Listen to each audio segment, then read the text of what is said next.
Leader Experience, um podcast da Estação Liderança. Bem-vindos e bem-vindas ao podcast Leader Experience, um podcast da Estação Liderança.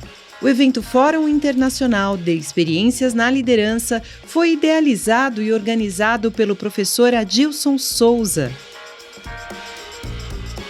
Com 35 anos de experiência em desenvolvimento organizacional e liderança, Adilson é mentor de empresários e executivos, Master Trainer em Programação Neurolinguística, mestre em Psicologia e PhD pela Florida Christian University.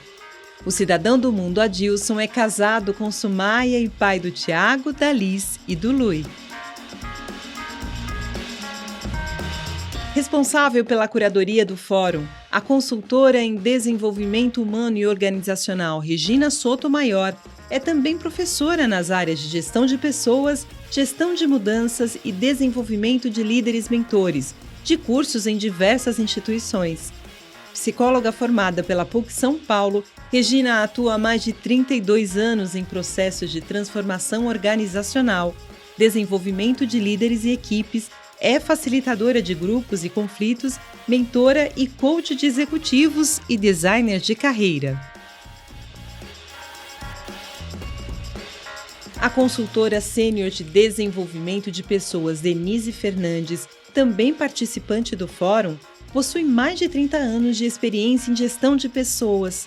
Foi head de RH, gerente executiva e business partner em empresas nacionais e multinacionais. Denise é especialista em assessment, em condução de grupos, desenvolvimento de executivos e de liderança, mentora e docente de pós-graduação. Possui formação em coaching e certificações internacionais em ferramentas psicométricas e de diagnóstico de cultura organizacional. O fórum reuniu virtualmente líderes e mentores de vários países e setores que compartilharam as melhores práticas e inovações em liderança. A partir deste momento, você irá conhecer e aprender com um conteúdo recheado de reflexões sobre temáticas relacionadas aos principais eixos da transformação organizacional: estratégias, ambientes, talentos e experiências. Leader Experience, criando experiências para a evolução humana e organizacional. Neste episódio, o bate-papo é sobre segurança psicológica, práticas libertadoras.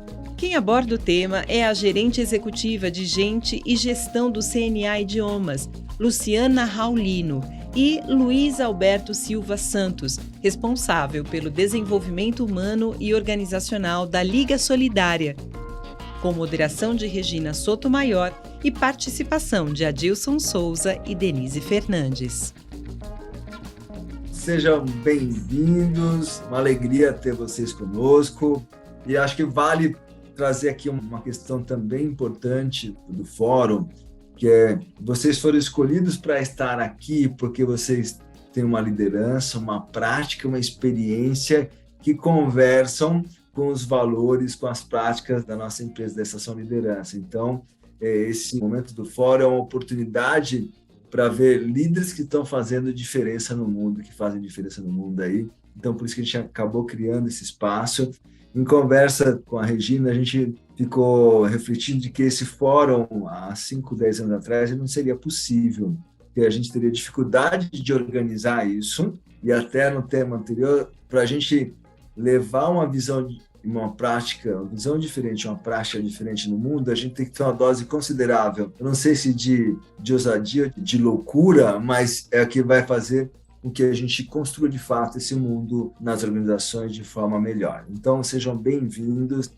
Uma fala, depois a gente já entra com a Denise aqui, que foi a que apresentou a Lu para a gente. Acho que a questão que a nossa preocupação com o tema e trazer essa questão de alta relevância é a questão da segurança psicológica, as práticas libertadoras. Vamos começar polemizando se isso é um meio ou um fim que nós buscamos nas organizações.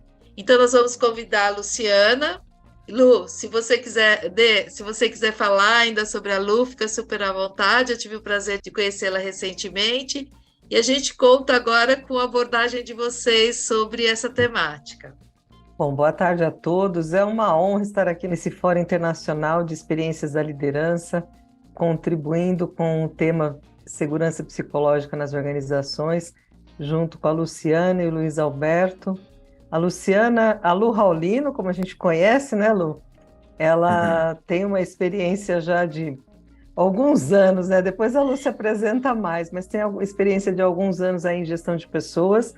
E no momento em que nós falamos desse tema, imediatamente me veio a Lu na cabeça. Eu falei, putz, a Lu, ela tem muito a contribuir com este tema. Então eu vou passar a palavra para ela agora, para ela se apresentar.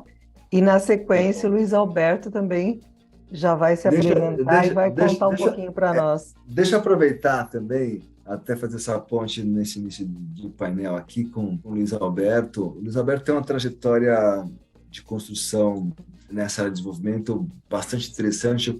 Nós somos colegas de ABRH, de grupo ali, e o trabalho que a Liga faz é um trabalho muito diferente. E o próprio ambiente deles, que vale conhecer, que é um ambiente que inspira uma condição de alta conexão humana e espiritual. Então, aí depois que nessa temática ela traz uns ganhos consideráveis. Então, com você, Lu, depois o Luiz Alberto soma. Bom, boa tarde a todos. Boa tarde. Nem preciso dizer a honra que é estar aqui com vocês, compartilhar um pouquinho do que a gente gosta de fazer. Como eu sempre falo, falar do que a gente gosta, do que a gente ama, acaba ficando mais fácil. Não fica mais fácil pelo nervosismo, tá? É um evento online, mas o frio na barriga, ele vem, né? Então, mas obrigada pelo convite, Adilson. Trabalhamos juntas, uma parceria incrível lá no Grupo Ultrapar, alguns anos atrás. E que alegria poder estar aqui nesse momento, compartilhando um pouquinho. Não vou falar em anos de carreira para não entregar a idade, que a gente já vem avançando também, mas há um tempinho aí atuando na área de gente gestão e como a gente tem vivenciado essa questão do ambiente ser um ambiente gostoso, um ambiente que eu acordo e vou feliz trabalhar, ou eu me conecto feliz para trabalhar. Hoje em dia a gente está trabalhando aí com os 2 modelos de formato de atuação de trabalho, é ser feliz, onde a gente estiver, fazendo o que a gente faz de melhor, extraindo o melhor das pessoas e oferecendo um ambiente que elas se sintam bem e em confiança para poder contribuir, para poder produzir e dar resultados. Leader Experience, um podcast da Estação Liderança. Então, falar de segurança psicológica, né? Acho que o termo ele vem sendo muito compartilhado aí nas empresas, muito falado. Trago aqui um pouco de ações muito práticas que impulsionam esse ambiente. Falar de segurança psicológica, ele tem um leque muito grande quando a gente olha quais são todos esses pontos. E aqui eu compartilho com vocês alguns projetos práticos. Muitas pessoas perguntam, ok, entendemos o que é, entendemos a importância, mas o que na prática a gente consegue desdobrar e fazer. Então, me apresentando aí, acho que tirando um pouco a questão do curricular, eu sou a Lu Raulino, eu gosto muito que me chame de Lu, nascida e criada aqui em São Paulo, sou filha do Paulo e Maria, e juntos há quase 54 anos, sou caçula aí de um trio de grandes mulheres, mulheres fortes, mulheres que já tiveram uma vivência incrível, muito diferente uma da outra. Sou mãe de pet, a gente vai falar um pouquinho aqui desse novo modelo, né, de pessoas que têm essa formação familiar. Tem um golden grandão aí, quase do meu tamanho, e mãe de mais 2 gatinhos. Não, eles não se dão bem, é a pergunta que todo mundo faz, brigam, mas convivem bem e se respeitam. Sou aí apaixonada pela área de vinhos, estudei e hoje aprecio, sou uma grande apreciadora aí de vinhos, e muito apaixonada aí há 24 anos pela área de gente e gestão. Quando a gente fala em segurança psicológica, quais são as palavras que a gente precisa trazer para a mesa, como que representa todo esse movimento? A gente tem uma especialista aí dentro dessa área, que é a Amy, então ela traz que é a crença aí de um membro de uma equipe que ele não vai ser punido ou humilhado por expor suas ideias, suas dúvidas, suas preocupações, erros, que a equipe está segura para assumir riscos interpessoais em um ambiente que permite que as pessoas sejam francas. Em outro texto, ela coloca: quando nos sentimos seguros para sermos sinceros em um ambiente onde há respeito e confiança. É também quando temos vontade de nos envolvermos em conflitos produtivos. Então, afinal de contas, do que a gente está falando? Da gente poder ser quem nós somos em qualquer ambiente. Como que a gente tem essa abertura e essa segurança para poder colocar as nossas expressões, para a gente poder interagir com as pessoas, para a gente poder aprender um ambiente que eu posso dizer que eu não sei e que estou em processo de aprendizagem, não se sentir punido ou menosprezado por isso. É pertencimento. A gente, como ser humano, a gente tem uma tendência natural de querer pertencer a um grupo, se sentir pertencido, se sentir acolhido. Então, tudo isso engloba a questão cultural, quanto as organizações elas estão preparadas culturalmente para apoiar todo esse processo. Então, canais que mostrem indicadores, a gente tem aí ferramentas de pesquisa de clima super avançadas, super automatizadas, que, se bem aplicadas, se bem implementadas, a gente consegue ter indicadores que a gente consegue trabalhar em cima deles ações bastante específicas. A área de gente de gestão muito envolvida como impulsionadores aí desse movimento, impulsionadores que isso não fique só na fala, que isso se desdobre na prática, uma liderança muito envolvida, muito apoiadora. Vocês vão ver que nesses projetos que a gente implementou, a liderança ela participa do começo ao fim de todas as etapas. Então, é um grupo muito importante para promover esse ambiente de confiança.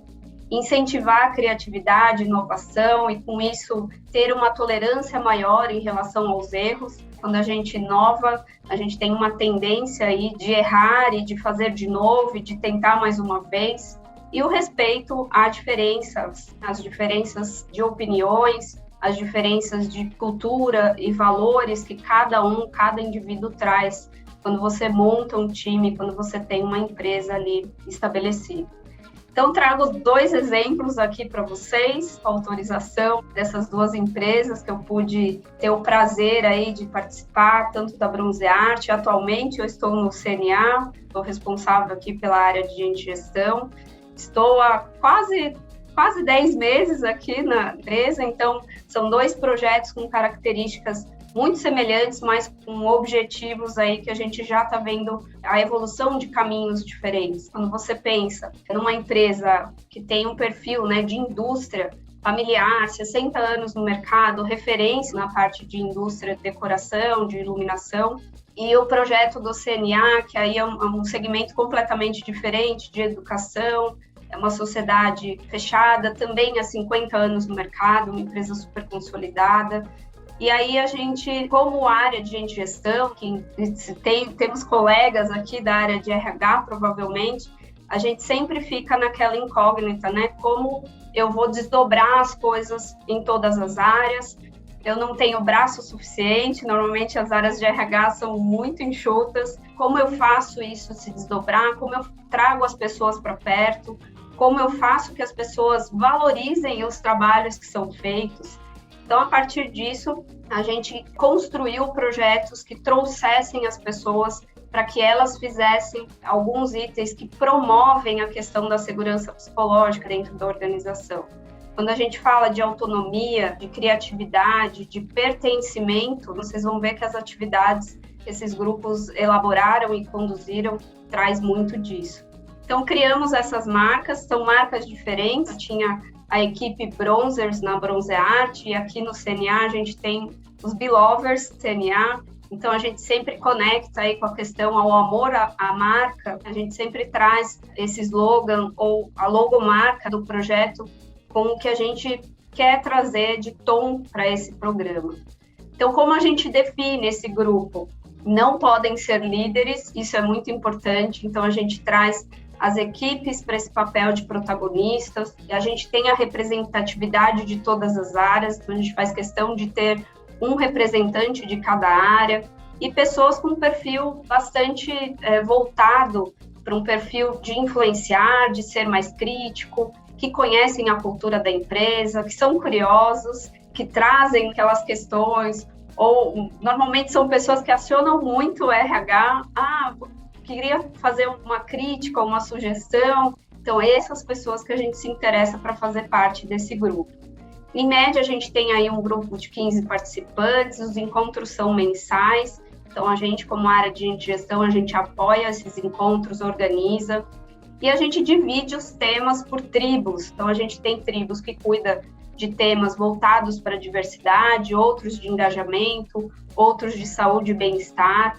E como eu falei no começo, a gente tem um apoio do começo ao fim da liderança dentro desse projeto. Então, em alguns momentos, o próprio líder indica essa pessoa, em alguns momentos a gente tem a própria pessoa tendo interesse de querer fazer parte desse grupo. Ele é um grupo anual, então todo ano a gente renova essa equipe, vai se passando o bastão para a gente ter outras pessoas também tendo a oportunidade de participar. E eles fazem os projetos do começo ao fim. O que é isso? Desde levantar fornecedores, eles sabem do orçamento que eles têm para gastar naquela atividade, naquele mês. Então, existe um planejamento anual já com essas ações e eles também aprendem a fazer a gestão orçamentária, priorizar os assuntos e, principalmente, trazer os assuntos que são interessantes e que são primordiais para a realidade, não só da organização, mas da área. A gente sabe que dentro da organização a gente tem ambientes que precisam de mais atenção em alguns temas do que em outros. Então, como a gente tem essa diversidade no grupo, a gente consegue capturar um pouco dessas necessidades em todas as áreas. A gente trabalha com esse grupo desdobramento de pesquisa de clima, então uma vez que eu identifiquei pontos de atenção na pesquisa, eu consigo levar esses pontos para esse grupo. Inclusive é um grupo que a gente antecipa essas informações, então logo que sai o resultado da minha pesquisa de clima, eles são os primeiros a entender quais foram os resultados e quais os planos de ação que a gente vai fazer em cima daquelas questões. É um grupo que a gente privilegia até para poder já se antecipar das questões que podem aparecer ao longo do caminho. Então, a gente vai criando um ambiente que tem ações reais, de necessidades reais. É um grupo que cria uma autonomia incrível de ações, de criatividade. Então, eles sabem que tem que fazer muito com pouco e, às vezes, as ações, a maioria das ações que vocês vão ver aqui, não tem um investimento muito alto, financeiramente falando. São ações criativas e que têm um alto impacto dentro do nosso dia a dia. Então, você gera autonomia, criatividade, a visão do todo. É incrível como esse grupo ele começa a enxergar a realidade de outras áreas, ele sai só do ambiente do dia a dia dele ali, da própria área, ele começa a conhecer a realidade de outras áreas também, fortalece a questão de pertencimento, responsabilidade, que essas ações impulsionam no fim das contas. Então, aqui é um comparativo de uma pesquisa de clima de um ano para o outro, 2 anos, na verdade, a diferença de 2 anos, quais os temas que impactam diretamente as ações. A comunicação interna teve um grande avanço, como que a gente começou a falar mais das pessoas, falar mais das ações, educação corporativa, próprio tema de ESG, quanto ele também evolui dentro dessas ações, quando a gente fala de saúde e bem-estar, inovação e autonomia e qualidade de vida no trabalho. Então, a gente consegue desdobrar isso não só em ações e comportamentos, mas também em indicadores. E aí vocês me perguntam, tá, mas na prática, né, o que aconteceu? Então, algumas ideias do time de engajamento, a gente fez o Pet Day, um encontro com todas as pessoas da Bronze Art, foi um encontro no parque, cada um levou o seu bichinho de estimação, a gente personalizou algumas bandanas para eles usarem no dia. Aqui no CNA a gente fez um concurso online de mostre quem é seu pet, né? E a foto mais voltada, a gente fez uma premiação aqui do bichinho mais fofo que apareceu aqui nas votações. Então isso aqui gera a gente conhecer as pessoas além do ambiente de trabalho. Eu me sinto segura no ambiente que sabe que eu tenho uma vida lá fora, que eu tenho pessoas especiais, que eu tenho o meu bichinho de estimação, que também é especial para mim. Então a gente começa a trabalhar além dos muros corporativos também nessas ações. Dia das Crianças, cada um foi vestido aí com o seu super-herói, com o seu personagem que lembrasse a infância. Então, a participação das pessoas acaba sendo muito maior, porque eu tenho representantes em todas as outras áreas. A Horta Compartilhada também foi um projeto super interessante. A Bronze Art fica numa região de São Paulo, mais afastada, que tem um ambiente enorme, assim, de mata até preservada. Então, a gente tinha um terreno enorme que não tinha uma utilização. Eles ficam hoje próximo de uma comunidade, então a gente também aproveitou esse espaço para fazer essa horta compartilhada e os próprios colaboradores que cuidavam dela. Então, a gente montou todo o kit, a bota, o avental e tudo mais. E essa horta ela foi sendo administrada pelos funcionários.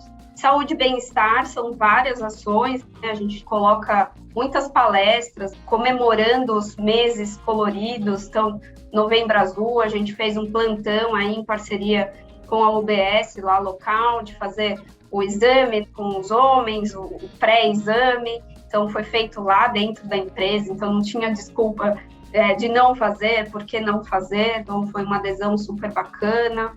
Vir com a cor, né, no dia que a gente determinar aí do mês para celebrar e trazer temas importantes sobre saúde e bem-estar. E a gente vem trabalhando aí, né, a questão de comunicação desses meses coloridos, ele vem sendo cada vez mais dado. Setembro Amarelo, que a gente relacionou o chocolate ao bem-estar, quanto nos dá a sensação de prazer ali você comer um chocolate. Então a gente montou uma mesa aí de frutas, e todas essas ideias que eu estou trazendo aqui para vocês foram construídas por esses grupos. Então, desde a ideia até a compra, muitas vezes na 25 de março, ou indo comprar os detalhes de enfeite, colocando a mão na massa mesmo para fazer, montar e fazer acontecer. Então, toda a operação de tudo isso que vocês estão vendo aqui foram feitas por esse grupo. A gente comemorou aqui no CNA Dia do Idoso, então a gente também pediu algumas fotos para eles elegerem quem é o idoso de inspiração e tudo mais. Tentei consolidar rapidamente alguns exemplos, porque o grupo participa do grupo de RH comigo, a gente gosta de conhecer práticas reais, possíveis e fáceis da gente disseminar e da gente trazer. Óbvio que essas ações, ela é parte do como você constrói um ambiente psicologicamente seguro, mas ajuda muito. Acho que o desdobramento de tudo isso, o impacto que você tem no resultado, no negócio, nas relações que você estabelece no dia a dia, isso muda drasticamente. Então, são projetos que a gente já colocou em prática, funcionam e nos ajudam muito aí no dia a dia. Fantástico. Lu, conta um pouquinho para nós, um minutinho aí que a gente tem, o impacto disso na vida das pessoas, porque o profissional a gente já viu lá nos dados. Agora, qual é o impacto dessas ações, desse trabalho que você fez? Eu sou testemunha disso, eu já sei dessas histórias, mas conta um pouquinho para todo mundo o quanto que isso impactou positivamente na vida das pessoas. A gente ouve muitos feedbacks, assim, e feedbacks muito especiais, das pessoas se sentirem bem, apesar de tudo. Eu acho que a gente também está falando de organizações que cobram resultados, que têm um dia a dia que tem uma pegada mais puxada e que gera estresse, que gera o medo, a ansiedade de dar conta das coisas. A gente não está isolando isso, né? Acho que as ações elas proporcionam que esses momentos sejam mais leves, nesse sentido de como encarar o dia a dia. Mas a gente já ouviu muitas coisas, assim, o quanto a família acompanha toda essa evolução. Nas redes sociais, a gente acaba percebendo um aumento de compartilhamento da marca atrelado a essas ações, então as pessoas compartilham aquilo que elas gostam de fazer ou aquelas vivências que elas gostaram de ter. Normalmente, em rede social, a gente mostra o lado bom do nosso dia a dia. Então, naturalmente, vem um compartilhamento natural da nossa marca para fora. E as pessoas começam a ter o desejo de trabalhar naquela empresa por referência de outras pessoas, de amigos, de familiares. Então, a gente ia além do muro organizacional, né? Atingir os filhos, atingir as esposas, os maridos que convivem no dia a dia, que no final das contas a gente chega em casa e ou desabafa que foi um dia maravilhoso, ou desabafa que não foi um dia tão bom. E a gente fala disso para as pessoas. Então, acho que o impacto é a gente começar a receber o quanto essas famílias, essa ponta, começa a perceber quanto aquilo está fazendo bem. Teve aqui o Dia da Gratidão, que não fizemos nada além de comprar biscoitinhos da sorte, a gente deixou num espaço com alguns bilhetinhos que você podia escrever e agradecer alguma pessoa por alguma coisa que ela tenha feito por você. E aí os bilhetinhos começaram a se multiplicar e pegar um bilhete desse, você ler, levar para casa e falar, olha, ganhei isso daqui hoje. Teve pessoas que falaram, nossa, isso aqui mudou meu dia, era o que eu precisava ler, era o que eu precisava receber. Quanto se gastou para isso? Nem R$200 com os biscoitos. Então, a gente não está falando de ações mirabolantes, ações caras ou altos investimentos, mas atitudes que transformam e o quanto isso é criativo dentro das pessoas. Todo mundo tem uma ideia legal para trazer, e eles fazerem isso, eles sentirem que a mão deles está ali dentro daquela ação, tem um impacto enorme de pertencimento, de entender que aquilo foi eu que fiz e tem a minha ideia, tem a minha contribuição ali. E olha que legal, tem um depoimento aqui no chat, a Ingrid colocou assim, sensacional, eu participei dessas ações com a Luciana na Bronze Art e vi a diferença de forma discrepante na empresa. Há 9 anos no mercado de trabalho, não vi ninguém revolucionar o ambiente como ela. Então vale a pena investir em segurança psicológica nas organizações, hein? Muito obrigada, Ingrid, pela contribuição aqui conosco. Que legado, hein? Muito feliz. Aquilo que a gente faz que está reverberando no mundo, né? Então, e o quanto é bom a gente ouvir isso, porque isso nos fortalece, nos alimenta. A experiência da Lu, super interessante, eu acho que é muito a importância do que você está trazendo aqui, é um pouco do que você de fato como você vem construindo. Então, todo esse ambiente, ele é construído pelas equipes que participam, que integram e tudo mais. Então, e você tem um papel de facilitar esse processo. E acho que você trouxe que tudo que você faz é o que garante um ambiente de confiança, que existe a possibilidade das pessoas serem aquilo que elas são, e esse é o ponto de contato, né? A organização permitindo esse ponto de contato. Eu fiquei encantada, né, quando nós fizemos o warm-up aqui do evento, e nós precisamos muito mais tempo com a Lu, tal, em outros momentos, para poder conhecer toda essa experiência dela. E agora vamos para o Luiz, é isso? E prazer em tê-lo aqui, Luiz Alberto, que também tem uma prática assim, sempre divulgada pelo Adilson, da Liga Solidária, mas nós queremos conhecer como você atua, enfim, e a organização que você trabalha. Então, nós estamos já no seu tempo, então vou passar a bola para você. Muito obrigada, Lu. Leader Experience. Boa tarde, Luciana, Denise, Regina, o grande irmão e amigo da casa que já é o Adilson aqui. Estar aqui com vocês é muito legal, gente, porque essa semana aqui, essa instituição completa 100 anos. São 100 anos, gente, um século, 20 tempo desses 100 anos eu estou aqui. É bastante tempo, né? Enfim, né? 100 anos é muito tempo. Uma instituição que nasceu ali 1923, primeiras décadas aí do século XX, quando o nosso país tinha saído ontem, né, da escravidão, oficialmente, de um período de 350 anos aí aproximadamente de escravidão e extermínio dos índios, praticamente. E você tinha, nas grandes periferias das cidades, como tem até hoje, você tinha uma massa desassistida, né, gente? Completamente, não sequer havia ideia de cidadania, de política pública, de assistência social, de direitos. É esse o quadro das primeiras décadas do século aí. Ao mesmo tempo que uma boa parte da sociedade tinha melhores condições financeiras e que já vinha lá com a questão da cana-de-açúcar, do café, do ouro e assim por diante. Particularmente nas primeiras décadas do século XX, a grande riqueza do Brasil é o café, entre outras, né? E um grupo de mulheres que se reuniam para conversar, bater um papo, trocar ideia, provavelmente fazer um pouco de fofoca também, faz parte também. Então elas conversavam, mas uma parte dessas mulheres que, por algum motivo, elas se sensibilizaram com esse quadro social de miséria, de pobreza. Elas tiveram uma certa indignação com essa situação e resolveram fazer alguma coisa. Em um dia do início de março de 1923, elas já faziam algumas pequenas coisinhas, mas elas resolvem criar uma instituição. E assim surge a Liga Solidária, ok? Ela já nasce com o desejo de ter uma atuação impactante e transformadora da vida das pessoas.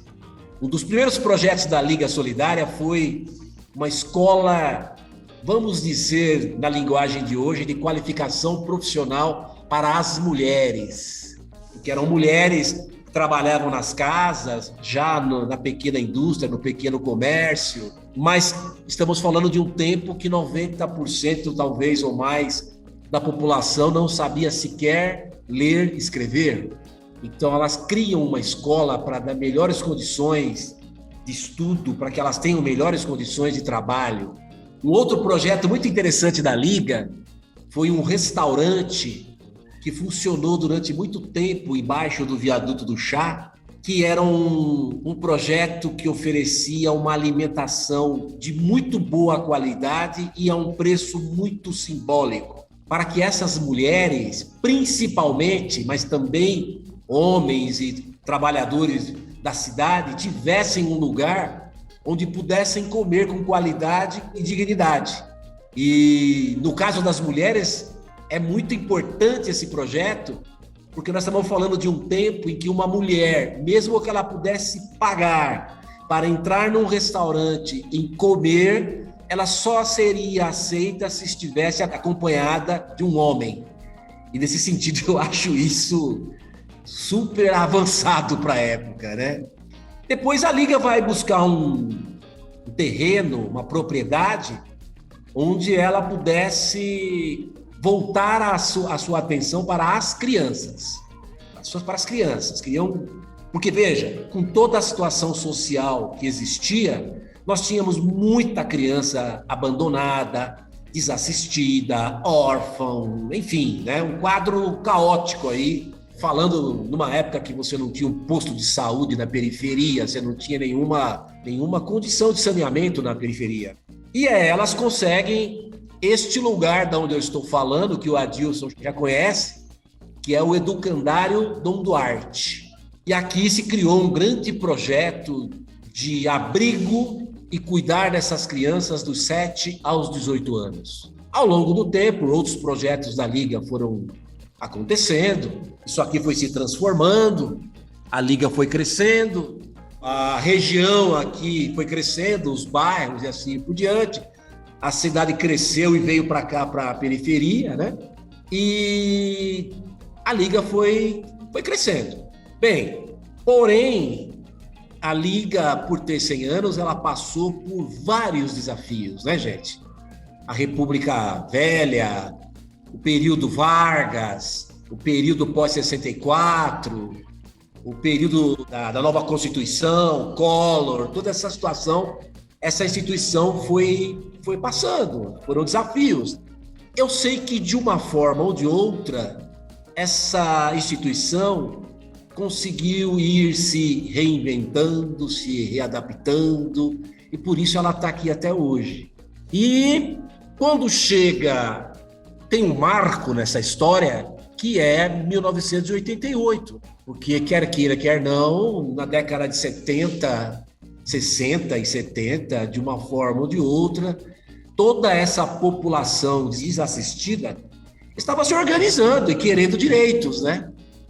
Certo? Periferia, né? Queria transporte público, moradia, esgoto, água, escola, creche e uma série de equipamentos públicos, né? Eu trago aqui o ano de 1988 porque antes de 1988, quem fazia alguma coisa social no Brasil era a instituição de caridade. Em 1988, com a nova Constituição, o que era objeto de caridade passa a ser objeto de direito. Eu já vou chegar no que a gente tem que chegar, mas é que esse quadro histórico é muito importante para a gente entender essa instituição e o que ela faz hoje, tá? E aí, a Liga passa por um processo de transformação ainda maior. Agora, a gente está falando do campo do direito. As pessoas não são objeto de caridade. São sujeitos de direito, de autonomia e assim por diante. E isso vai crescendo. Mais ou menos, eu vou pegar uma data aqui apenas para marcar, ter um marco assim, né? Mais ou menos por volta de 1914, 2014, mais ou menos, a Liga começa a olhar para si mesma, olhar para o presente e pensar no futuro. A Liga começa a pensar assim, nossa, como será a Liga daqui 100 anos, quando a Liga completar 100 anos e crescer? Será que a sociedade vai querer a gente ainda fazendo o que a gente faz, do jeito que a gente faz? Será que a sociedade não vai querer que entregue outra coisa? Não é verdade? E para vocês terem uma ideia, hoje aqui nós temos projetos que atendem mais de 25 mil pessoas, entre crianças, jovens, adultos e idosos, em vários programas educacionais e sociais na cidade de São Paulo. Mais de 25 mil pessoas. Aqui no Educandário por dia circula, sei lá, umas 2.000 crianças. Na educação infantil nós devemos ter umas 3.000 crianças.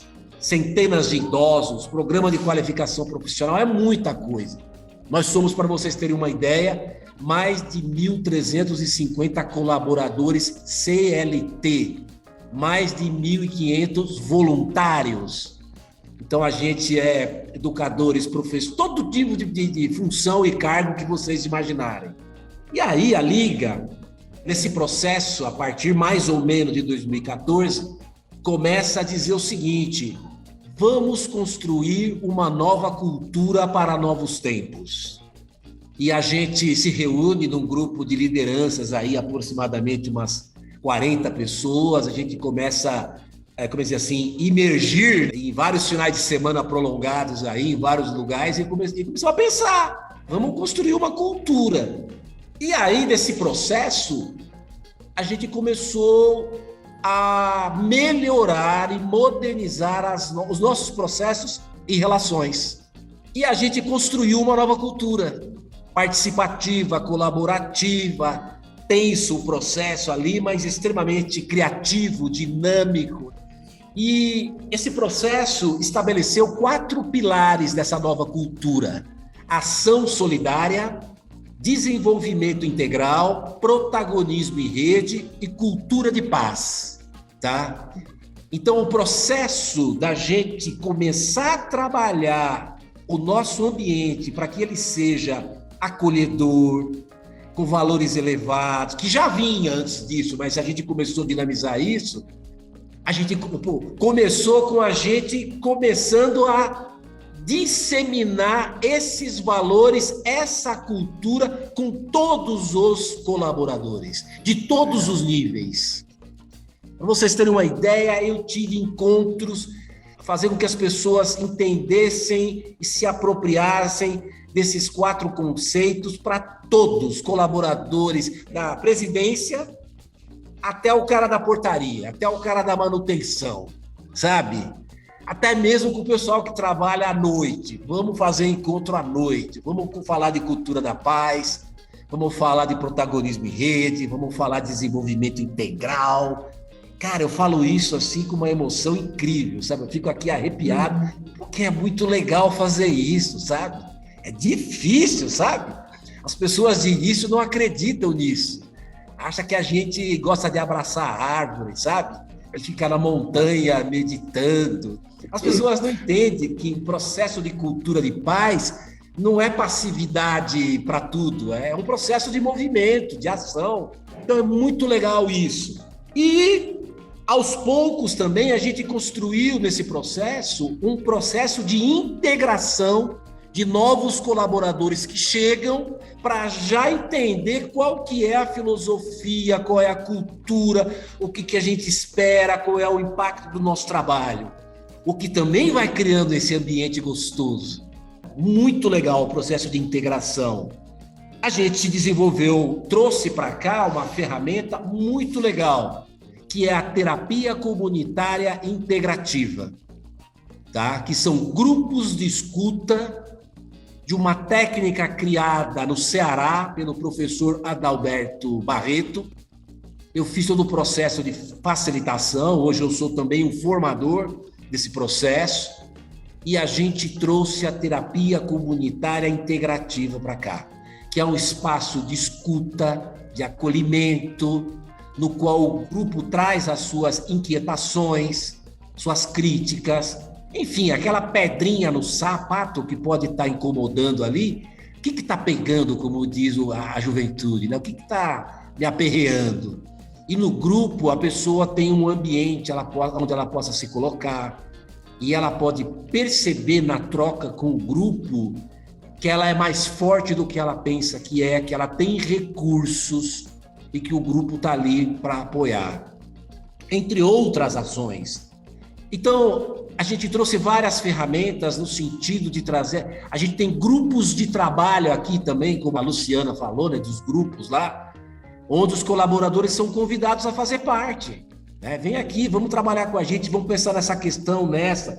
A gente tem grupos de trabalho de diversidade e inclusão, grupos de trabalho de espiritualidade, de sustentabilidade, entende? Vários grupos de trabalho onde eles podem, independente de cargo, como ela também trouxe, tem que ser pessoas de vários níveis, vários cargos, não tem hierarquia, não tem liderança. O que tem é pessoas que estão a fim de se engajar com uma proposta ali.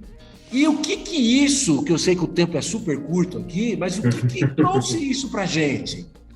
Eu continuo até hoje tendo um papel de gestão e liderança nesses processos, claro que não sozinho, mas eu faço uma coisa que é o seguinte: além de ter um papel de gestão e liderança, eu continuo indo lá na ponta para me encontrar com todo mundo, entendeu? Fantástico. Gente, isso é legal demais, você entendeu? E tem uma coisa linda. Quando eu vou lá na ponta, que converso com os colaboradores, com a mulher da cozinha, com a professora, com o gestor, com o cara da segurança, da manutenção, sabe o que eu percebo? Caramba, o negócio chegou até eles e tem transformação pessoal, familiar e social, sabe? Um dos grandes indicadores, entre outros, é eu ver pessoas com 50, quase 60 anos que falam: puxa, que legal, aqui eu voltei a estudar, eu quero crescer, eu quero saber mais, sabe? Então isso é maravilhoso. Na terapia comunitária integrativa, por exemplo, principalmente logo que bateu a pandemia, nossa, ela foi sensacional, foi assim, primordial. No ano da pandemia, eu tenho os indicadores, os números, mas isso eu posso trazer aqui sem medo de errar. A gente atendeu em uns 30, 40 encontros de terapia comunitária integrativa, quase 1.200 colaboradores. fora trabalho com família e com comunidade. Então, eu sou até um pouco suspeito para falar dessa instituição, do que eu faço aqui. Eu que nasci em Salvador, Bahia, com 2 anos eu estava aqui, cresci na periferia, sou aqui da periferia até hoje. Sempre gostei da educação e tenho pós-graduação em transdisciplinaridade em saúde, liderança e cultura da paz. E estou finalizando agora também mais uma pós-graduação em psicologia transpessoal. Fantástico. Leader Experience, um podcast da Estação Liderança. Bem, Regina, e olha que detalhe interessante, né? A gente olha essa construção da Liga nesses 100 anos de cuidar de quem cuida. Acho que esse é um ponto, como a gente está cuidando da MIC para essa interação com o todo. Tem uma pergunta aqui, Lu e Luiz Alberto, se quiser responder depois, a gente responde. Que eu leio aqui? Quero. Isso.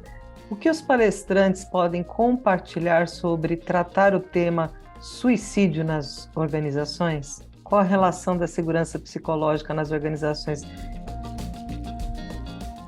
Esse é um tema importante e sensível, e eu acho que essa temática a gente teria algum tempo considerável para a gente começar a construir a partir disso. E que eu percebo, essa pergunta para os palestrantes, mas eu vou colocar aqui como um dos integrantes da equipe aqui, a segurança psicológica, ela dá a condição da gente interagir melhor com o mundo e de lidar com os desafios que a gente tem. E o ambiente corporativo, ele é responsável por isso também.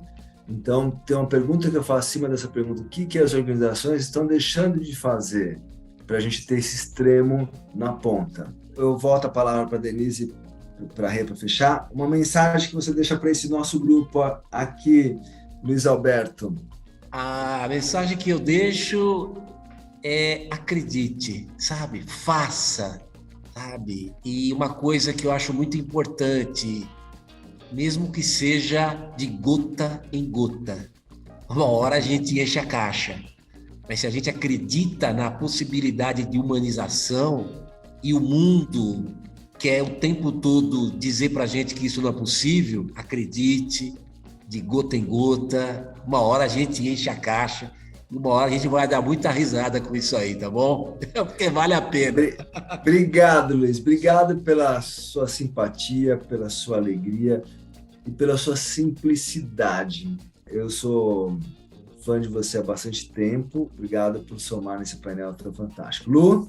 Eu acho que, assim, uma das coisas que a gente percebe com pós-pandemia, eu acho que é o quanto as organizações foram empurradas para esse processo de humanizar as organizações. Então, entendo que tem aí um viés muito apelativo, né, que a gente tem que aproveitar a surfar essa onda, trazer essa consequência aqui para as organizações. Então, humanizar, como brilhantemente o Luiz trouxe aqui para a gente, não é a gente ter um espaço de abraçar a árvore, enfim, fazer ações complexas nesse sentido. Acho que dentro da simplicidade a gente acaba encontrando muitas soluções. As soluções estão dentro das pessoas e a gente tem que trazer elas para perto, estarem perto o tempo todo. Eu acho que é isso. Eu agradeço mais uma vez aí o espaço e a oportunidade de estar aqui compartilhando com pessoas tão brilhantes sobre esse tema. Fiquei muito feliz pela participação. Fantástico. Denise? Eu só agradecer a participação e o aceite da Luciana, o prazer em conhecer o Lu aqui também, né, o Luiz, e dizer o seguinte, que quando a gente tem esse espaço, de fato, de segurança psicológica, como foi citado aqui, esse tema que nós vamos falar depois, em outro momento, em outro fórum, sobre a questão do suicídio, a gente contribui, né, para um espaço de escuta, onde as pessoas podem trazer aquilo que realmente elas estão sentindo, aquilo que elas estão vivendo. E eu, com outras experiências, posso dizer com tranquilidade que a gente pode evitar que isso aconteça. Então, fantástico. Vale a pena se aprofundar nesse tema, gente.